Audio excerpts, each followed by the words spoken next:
Hey, it's Lockie here with a review of the Korua Shapes Tranny Finder. I've had a few people ask me to review this board, and I read a bit about it, bought it seeing that it had a lot of features that I'd normally like in a board. Plenty of camber, a wide width, taper, and a medium stiff flex.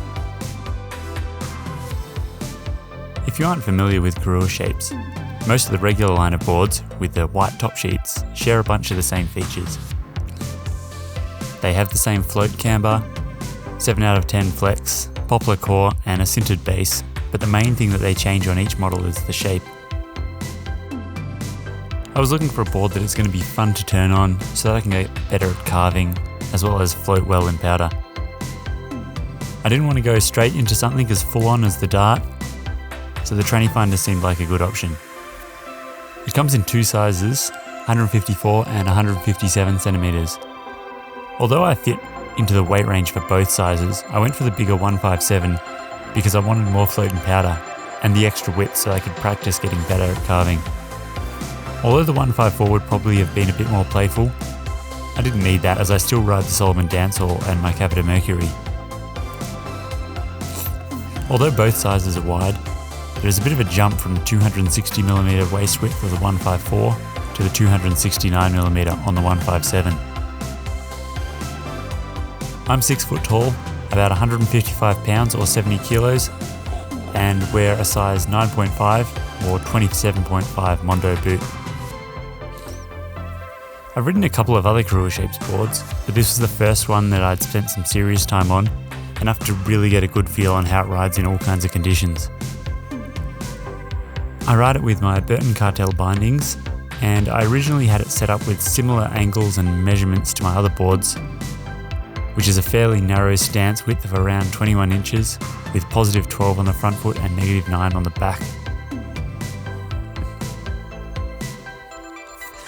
I rode it for about a week with that setup, and although it's what I generally like, I wasn't getting the most out of the board. Once I changed to positive angles, it really felt like the board came to life. Since then, I've ridden positive angles on a lot of boards, and if I'm not riding in the park, it's probably my preferred stance now. I started off with some pretty mellow angles of positive 18 and positive 6, and the difference was noticeable straight away. It felt much easier to put a lot of weight into my heelside turns, especially at the end of a turn. Pushing the board way over on toe side turns was a lot easier, and although I'm not that good at carving, it is helping me learn. The float camber profile is camber for most of the board, with rocker on the nose. To me it felt very similar to traditional camber, which has a very locked in and stable feel.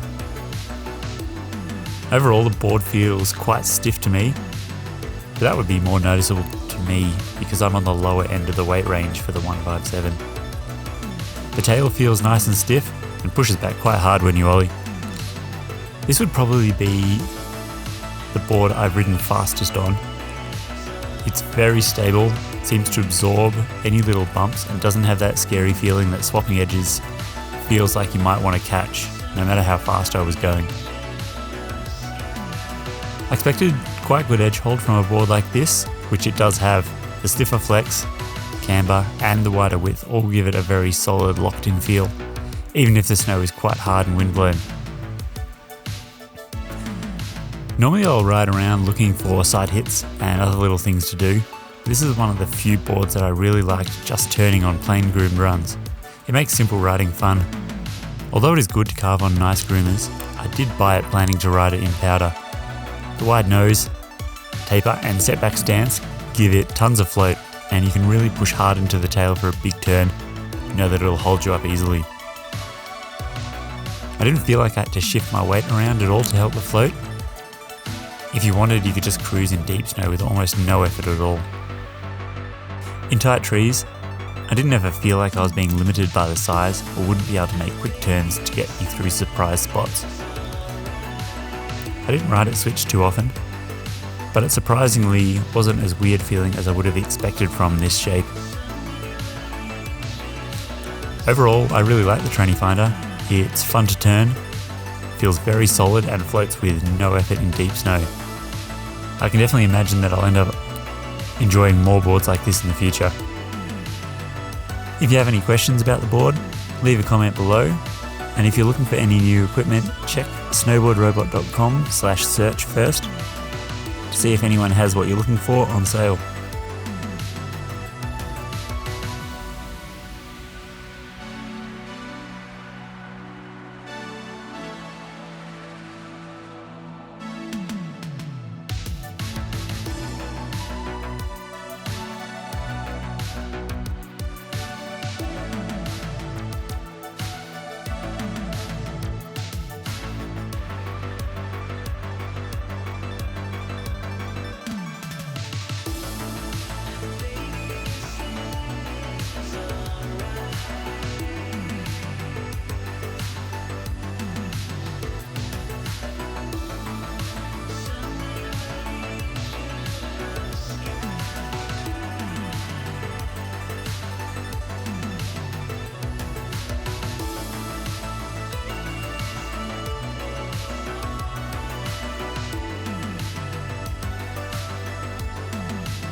Bye.